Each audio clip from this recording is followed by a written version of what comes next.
श्री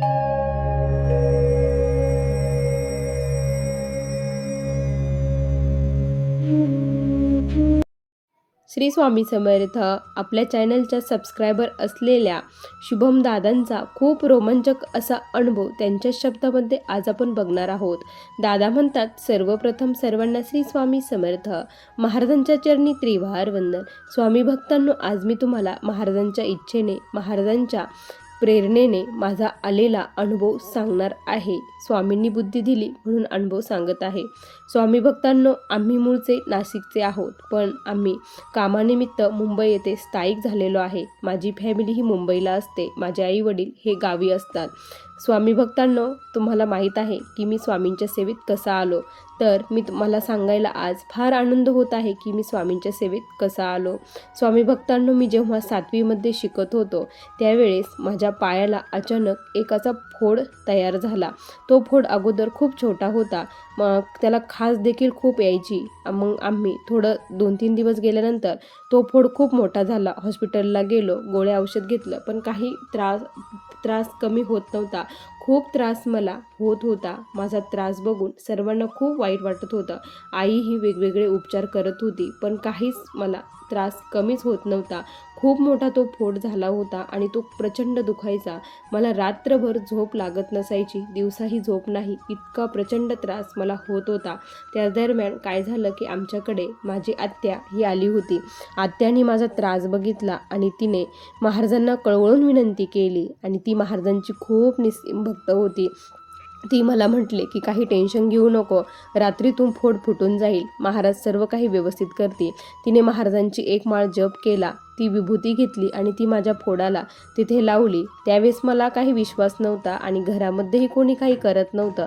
मला मनामध्ये वाटलं की आता ह्या विभूतीने काय होणार आहे, आत्या काहीही करते असं मला वाटलं. पण स्वामी भक्तांनो, त्या रात्री मला खूप छान झोप आली आणि जेव्हा सकाळी उठून बघितलं तर माझा फोड हा फुटलेला होता आणि त्यातून सर्व काही जी खराब घाण आहे ती सर्व काही घाण बाहेर पडलेली होती आणि माझा फोड हा खूप असा मंद झालेला होता.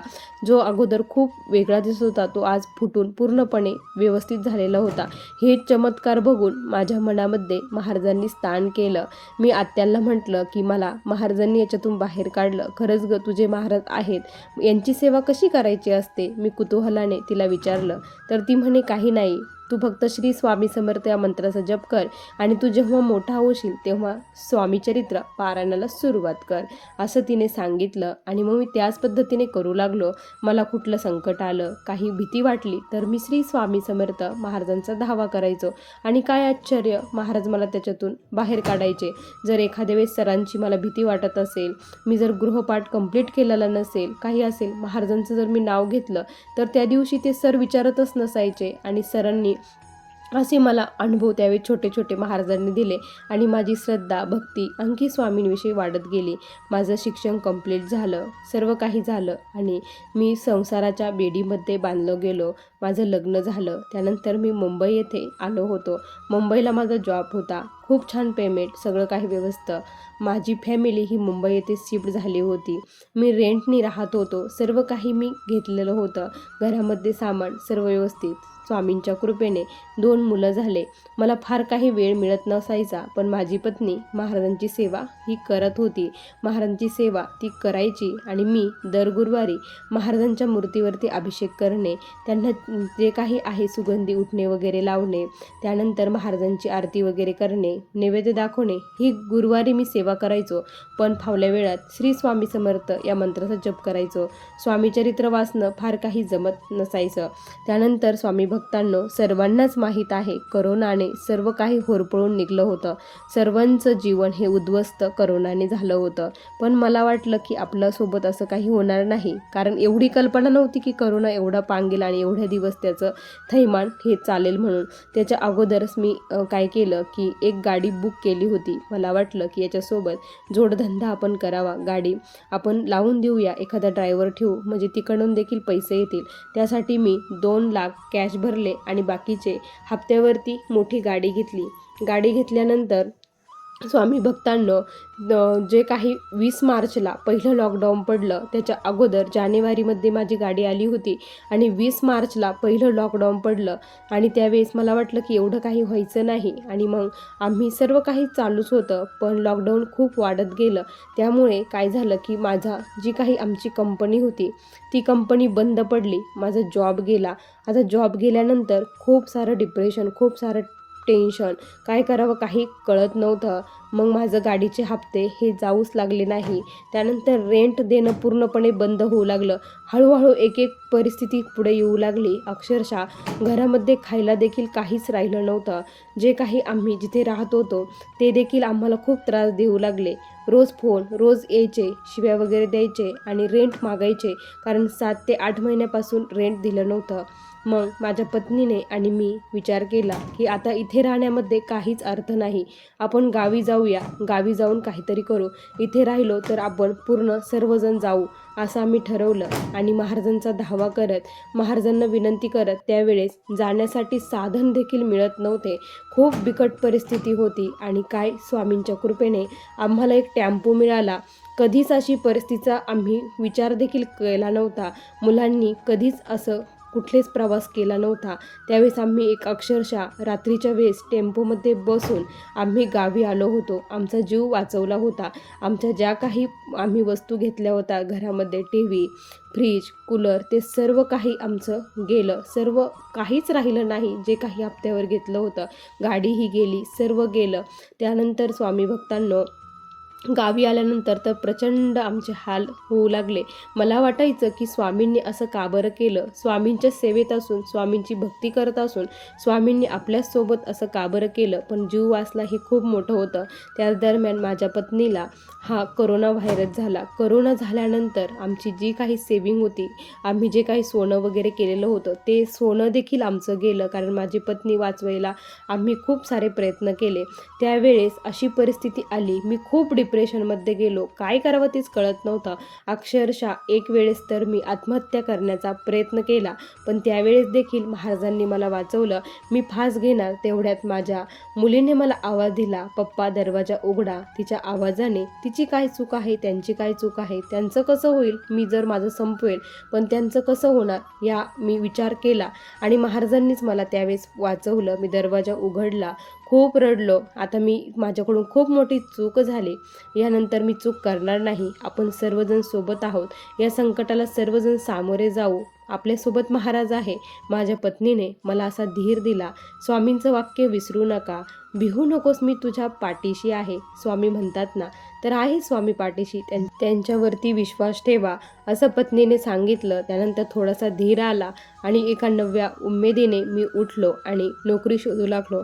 गावामध्ये कुठेतरी आता नोकरी करावी असं, कारण मुलांकडे बघवतच नव्हतं आई माझ्या, कारण घरी गेल्यानंतर खूप वेगळी परिस्थिती माझी झाली होती. मग मी एका मेडिकलमध्ये कामाला गेलो. तिथे मला कधीच सवय नव्हती. आता इकडे एसीत बसून काम करायची सवय, मेडिकलमध्ये बसायला देखील जागा नव्हती, कोणी वर फॅनसुद्धा नव्हता. 8-8 तास मला उभं राहावं लागत होतं. त्यानंतर भाजीपाल्याची गाडी, असं जे नाही ते मी केलं. त्यानंतर जेव्हा कोरोना संपला, त्यानंतर पुन्हा एकदा मी मुंबई येथे जाण्याचं ठरवलं.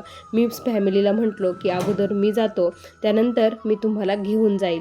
मी मग मुंबई येथे आलो. आता मी फ्लॅट बघू लागलो की सर्वांना राहण्यासाठी, मुलांच्या शिक्षणासाठी जे सोयीस्कर असेल, माझ्या जॉबसाठी. सुरुवातीला मी जॉब बघितला, तर मग आता 3 वर्षाचा गॅप असल्यामुळे मला जॉब मिळणार होता, पण खूप सारं पेमेंट मिळणार नव्हतं. जेवढं अगोदर होतं ते काहीच पेमेंट नव्हतं. मला सुरुवातीलाच त्यांनी 25,000 रुपये मात्र पेमेंट दिलं. आता 25,000मध्ये मुंबईसारख्या शहरामध्ये राहायचं सोपं नव्हतं. त्यासाठी परवडणारी रूम मी 13,000 रेंटनी एक रूम बघितली. 1 BHK होतं, तर ठीक आहे म्हटलं, तिथे रूम बघितली. मग फॅमिलीला घेऊन आलो. आमचा पुन्हा नव्याने संसार सुरू झाला होता.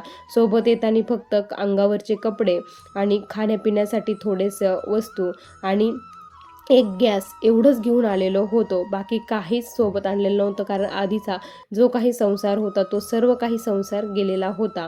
त्यानंतर आमची हे सुरू झालं, दिनचर्या रोजची सुरू झाली.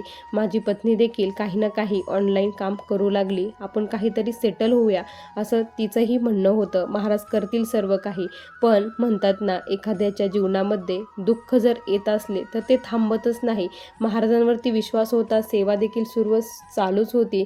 पण असं एक वेळ आली की महाराजांनी खूप साऱ्या परीक्षा त्यावेळेस देखील बघितल्या आणि पुन्हा एकदा परीक्षेचा काळ आमच्या जीवनामध्ये सुरू झाला. स्वामी भक्तांनो तो असा, आम्ही ज्या ठिकाणी राहत होतो त्या ठिकाणी आम्ही राहत होतो. त्यांनी सांगितलं की तुम्ही ताबडतोब 5 दिवसामध्ये तुमची रूम खाली करा असं त्यांनी सांगितलं. आम्हाला काहीच कळेना की यांनी असं अचानक का सांगितलं.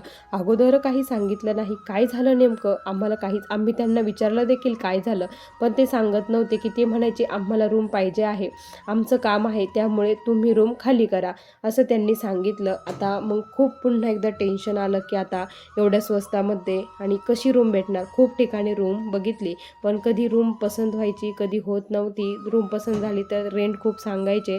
खूप डिप्रेशनमध्ये काय करावं काहीच कळेना. स्वामी भक्तांनो पण एक खरं आहे, ज्यावेळेस आपण पूर्णपणे म्हणतो ना की आता सर्व काही संपलं आहे, मी काहीच करू शकत नाही, आणि त्यावेळेस जर स्वामींना विनंती केली, स्वामींचं आळवली, स्वामींना अंतःकरणापासून हाक मारली तर स्वामी कुणाच्या ना कुणाच्या रूपामध्ये मदतीला धावून येतात म्हणजे येतात.